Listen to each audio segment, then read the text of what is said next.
자리를 지켜주시기 바라겠습니다.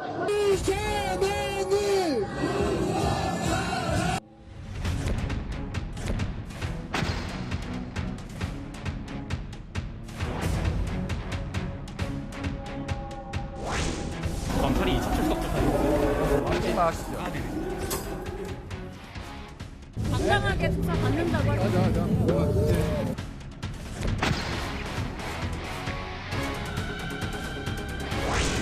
제가 부족해서 대선에서 패배했기 때문에 그 대가를 치르는 것이라고 생각하고 모욕적이고 부당하지만 패자로서 오라고 하니 또 가겠습니다. 이재명 대표와 검찰 둘 중 하나는 국민들에게 거짓말을 하고 있습니다. 본인이 결백하고 검찰이 잘못되었다면 검찰의 질문을 비판하고 조목조목 따져야 하는 것 아닙니까?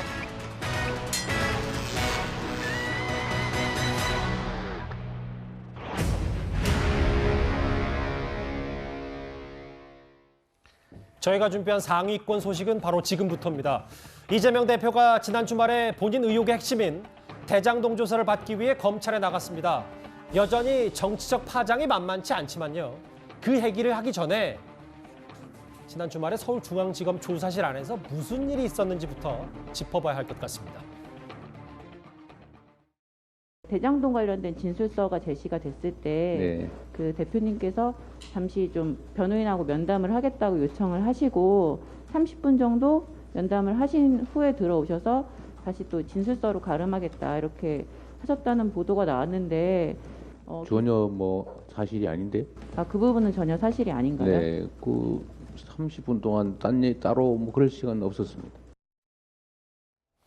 보신 것처럼 오늘 예정이 없던 기자회견까지 한 이재명 대표거든요. 그런데 오늘 일부 조선일보 보도를 통해서 나왔던 위례신도시 사업 관련 제소를 검찰이 들이밀자 변호인과 면담하게 해달라고 하면서 5분가량 면담했다. 근데 이 부분을 오늘 사실이 아니라고 이 대표가 직접 얘기를 했네요. 그러니까요. 이런 보도가 좀 더 확인이 돼야 될 것 같습니다. 본인이 전혀 아니라고 하니까. 근데 지금 이재명 대표가 어제까지만 하더라도 민주당의 분위기는 추가 소환에 불응하겠다는 거, 그다음에 장외투쟁을 이제 검토하겠다는 거, 아마 이런 것들이 이제 분위기가 있었는데 오늘 아침 일찍 우상호 의원이 이런 언론 인터뷰를 했어요. 한 번 더 조사받는 게 맞는 것 같다라는 이야기를 했습니다. 그래서 저는 이게 뭔가 기류 변화가 있나라고 했더니 바로 이제 이재명 대표가 기자회견을 자청해서 한 번 더 나가겠다는 이야기를 한 거 아니겠습니까? 예. 저는 정치적이고 법률적인 두 가지 측면의 의미가 있다고 봅니다. 법률적으로는 지금 검찰이 만약에 나오라고 그러는데 안 나갈 경우에 나중에 이게 여러 가지 빌미가 될 수가 있잖아요. 예를 들어 검찰에서 안 나오니까 우리는 영장을 쳤다, 체포영장을 했다. 법원에 가서도 불리하게 작용할 것이고 아마 그런 데에 대한 이제 요구사항이 있을 거예요. 또 하나는 이 설날 연휴 이후에 여론의 지형의 변화가 많이 있었습니다. 왜냐? 이재명 대표는 예전에 전직 대통령을 향해서도 대통령 재임 시절에 대통령도 죄가 있으면 처벌받아야 된다라고 이야기해 왔는데 자신이 제1야당 대표가 검찰에서 조사를 더 받아야 된다고 그러는데 안 나오잖아요.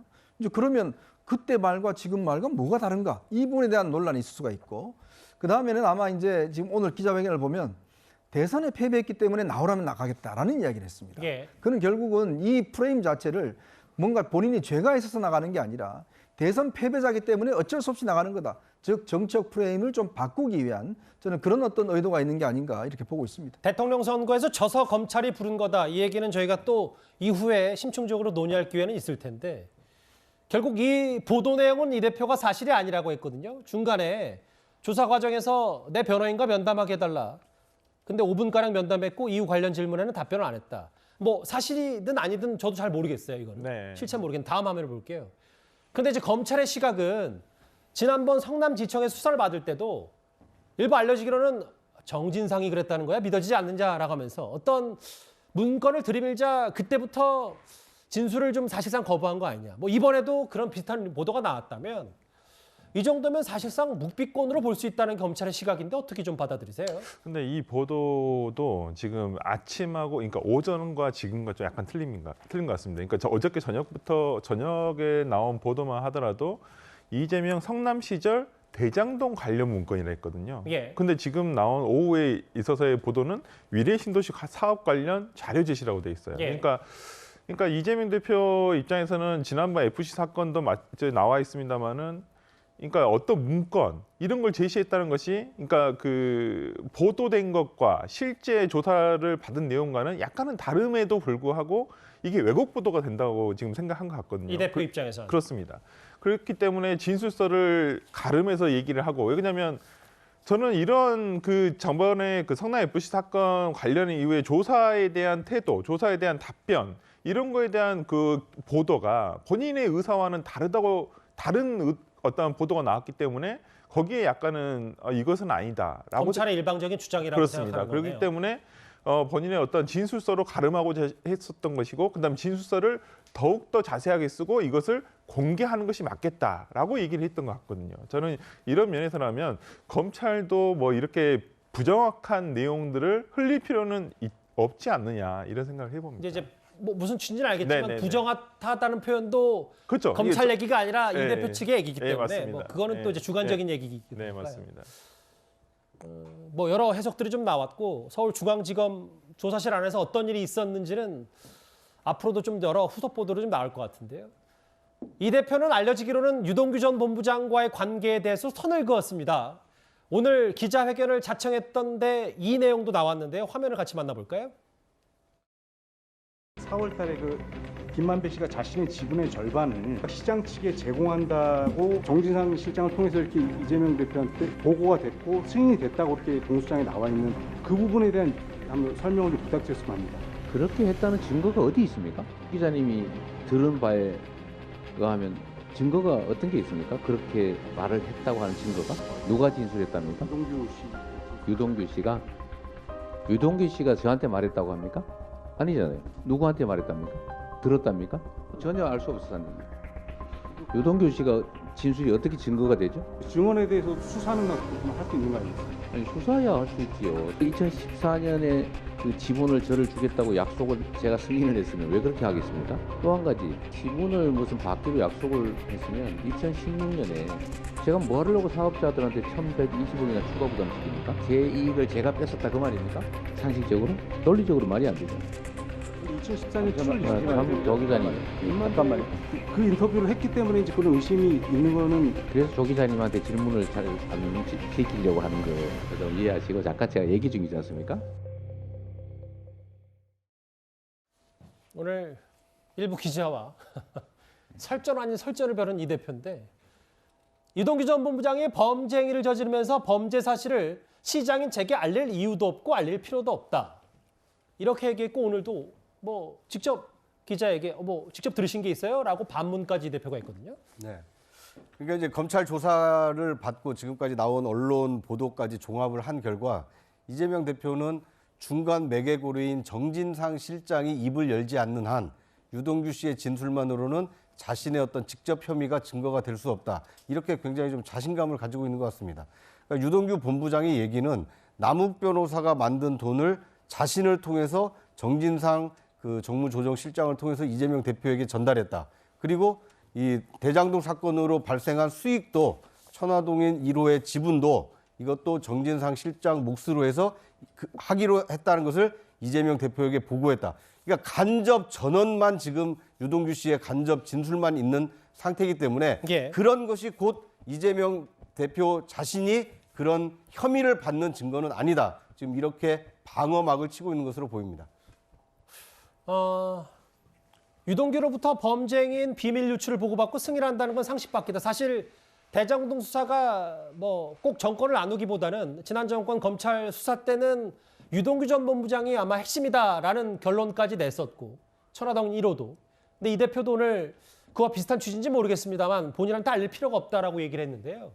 그런데 다른 사람이 얘기도 좀 들어봐야죠. 오늘 유동규 전 본부장 측도 가만히 있지 않았습니다. 변호인의 말입니다. 이재명 제가 오늘 유동규 본부장님 입장 대신해서 한 말씀드리겠습니다. 직접 해주시는 거 어려울까요? 읽어주시는 거니까. 네. 유동규 전 본부장님은 공당의 대표가 권력을 이용하여 한때 자신을 돕기까지 했던 힘없는 개인에게 모든 책임을 떠넘기려는 태도에 대해 개탄스러운 입장을 가지고 있습니다. 만일 대장동 사업과 같은 어마어마한 사업에 도움을 주고 유동규 본부장 개인이 지분을 받기로 했다면 상식적으로 약정서를 작성하는 등 지분에 대한 최소한의 장치라도 해두었을 것인데 여기에는 어떠한 안전장치도 없었습니다. 이것은 그 지분이 이재명의 것이어서 그 누구도 건드리지 못할 것이라 생각했기 때문입니다. 유동규 전 본부장 생각은 이재명 대표가 본인에게 죄를 뒤집어 쓰인다고 판단하는 것 같아요. 공당의 대표가 권력을 이용해서 모든 책임을 떠넘기라는 태도에 개탄스럽다. 그 천하동인 1호 그 지분이 이 대표 것이어서 그 누구도 건드리지 못할 것이라고 생각했기 때문이다. 어떻게 좀 법률적으로 들으셨어요? 네, 그러니까 유동규 전 본부장 같은 경우에는 지금 본인을 꼬리 자르게 한다고 생각을 하는 거죠. 그리고 이재명 대표 같은 경우에는 유동규 본부장의 범죄 행위라고까지 언급을 했습니다. 근데 여기에 대해서 예를 들자고 한다면 만약에 천화동인의 지분의 절반이 넘어가는 것인데 그 절반이 넘어가는 것이 보시다시피 적법한 방법이라든지 적법한 목적으로 넘어간 것이 아니에요. 그렇다고 한다면은 숨어있는 목적이나 숨어있는 방법으로 넘겨야 되는데 유동규 본부장이 이렇게 얘기를 하는 거죠. 만약에 본인이 그렇게 많은 지분을 받게 된다고 한다면 당연히 최소한 안전장치, 내가 그것을 꼭 받을 수 있는 장치는 해뒀을 텐데 그런 것이 전혀 없다라고 하는 것은 누구나 인정할 수밖에 없는 사람에게 주는 것이다. 그러니까 본인이 아니라 이 대표라고 얘기를 하는 것이고요. 예. 거기에다가 지금 결국은 유동규 전 본부장이 이렇게 얘기를 했습니다. 얼마나 다급하면 이 대표가 저러나 싶다. 그 얘기는 본인이 예전에는 이제 뭐 예를 들면 전화라든지 이런 것들이 증거가 있었는데 이제 그게 없어졌단 말이죠. 그러니까 본인에게 꼬리 자르기를 하면서 그 중간에 매개체인 예를 들자면 김용이라든지 정진상 실장은 빼고 자기에게 모든 것을 뒤집어 씌워서 이재명 대표로부터 오는 길을 막는, 그러니까 그만큼의 다급한 모습을 보이고 있다, 이렇게 주장을 하는 겁니다. 예, 그 주장에 대해서 변호사로서 어떻게 좀 평가하세요? 유 전 본부장의 저는 주장을. 이 부분은 조금 어느 정도 신빙성이 있어요. 왜냐하면 본인 자체가 이것을 지분을 이렇게 절반이나 받게 된다면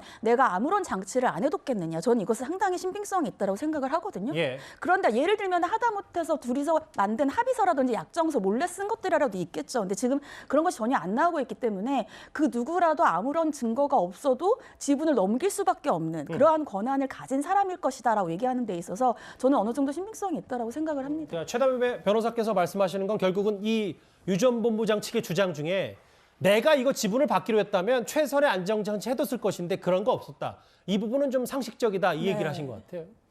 유 전 본부장 여러 말들을 수도했는데 또 하나 있어요. 아까 잠깐 최 변호사께서 언급하셨던 이재명 대표 얼마나 다급하면 저러나 싶다. 가짜 변호사 통해서 증거 없앤 걸 확인하고 나니까 안심이 됐나 보다. 꽤 작심 비판 폭로를 했는데 그래서 결국 여기서 이런 단어가 좀 등장하네요. 구자욱처장. 네. 아니 이거 다 성남시가 다 한 일인데 이걸 어떻게 설명할 거냐. 가다간 만큼 책임져야 되고 이재명 대표가 유동규의 바지 시장이었으면 차라리 인정하라. 그럼 내가 다 뒤집어 써주겠다. 이 발언도 상당히 좀 세게 이 대표를 비판했거든요. 네. 그리고 지금 이제 이재명 대표의 혐의를 인정하느냐 인정하지 않느냐의 핵심이 천화동인 1호의 지금 그 김만배 씨 명의로 돼 있는 것 중에 절반 가까이 되는 이 428억 원이 과연 누구 소유냐. 예. 이것이 지금 핵심이 되고 있는데 이재명 대표는 그것이 유동규 씨가 저지른 그 범죄고 유동규 씨 몫이다. 그러니까 나하고는 아무 상관이 없는 돈이다. 이렇게 지금 방어막을 치고 있는 것이고요.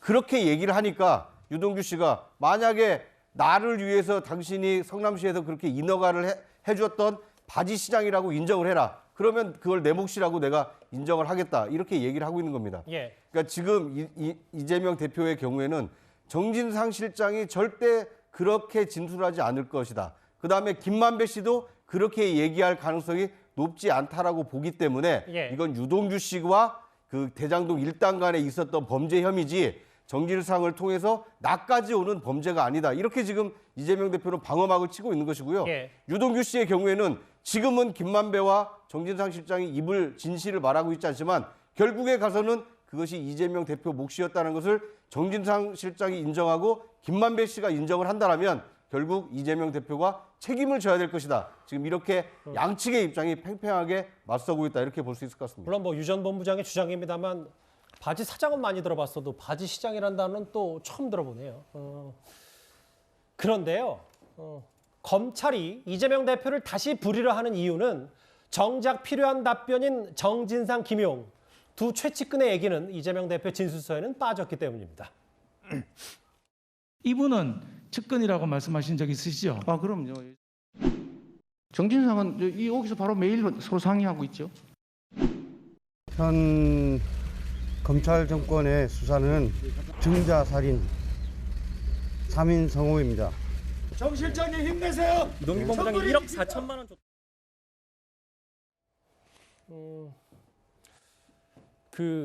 이번에는 지난번 성남FC 후원금 의혹보다는 좀 더 이 대표가 진술서를 자세히 썼다고 알려지는데 정진상, 김용 두 최측근의 얘기는 쏙 빠졌다. 검찰은 좀 이걸 문제 삼고 있습니다. 그러니까 이제 이 핵심 고리가 아까도 우리가 이야기했지만 유동규 본부장에서부터 그 위로 올라가는 고리가 일단 끊겨 있잖아요. 그 끊겨 있다는 거는 지금 보면 김만배 그다음에 정진상 이 두 사람이 왜냐하면 유동규 씨가 직접 예를 들어서 이재명 대표한테 뭐 지분 이야기를 한 건 아니거든요. 그 중간 다리를 거쳐서 이제 했고 또 전달받았다는 거 아니겠습니까? 이제 그렇기 때문에 이제 이 중간 다리를 어떻게 확인할 것인가 이제 그게 가장 큰 쟁점인데 그래서 이제 아마 검찰에서도 정진상 씨 같은 경우는 항상 그 성남시에서 결재를 할 때 당시에 정책비서관이라는 이름으로 계속 배설을 하는 게 기록이 있습니다. 위례 신도시도 그렇고요. 대장동도 그렇고 이제 그 부분을 끊임없이 제시를 하는 거예요. 그러면서 아니 이거 왜 이런 게 있느냐. 그러니까 이재명 대표 입에서부터 정진상이라는 말이 나오기를 계속적으로 유도를 하고 있는 거죠.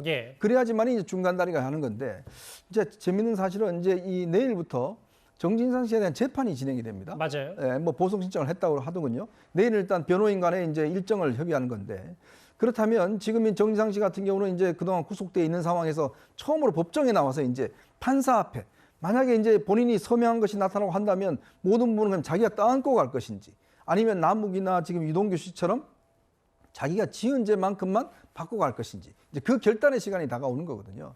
결국은 이제 나중에 뭐 재판에 가서 이제 판사가 신빙성을 가늠하겠지만 제일 중요한 것은 이제 앞으로 재판에서 정진상 씨와 김용 씨, 김만배 씨 이 세 사람의 입이 어떤 방향으로 가느냐에 따라서 그렇죠. 중요하기 때문에 아마 이제 검찰도 그런 부분들을 이제 하면서 여기 일단 빼놓고 이재명 대표로부터 다음에 소환할 경우에 끊임없이 정진상 씨와의 관계를 아마 계속적으로 추궁해서 뭔가라도 단서를 잡아내려고 하지 않을까 싶습니다.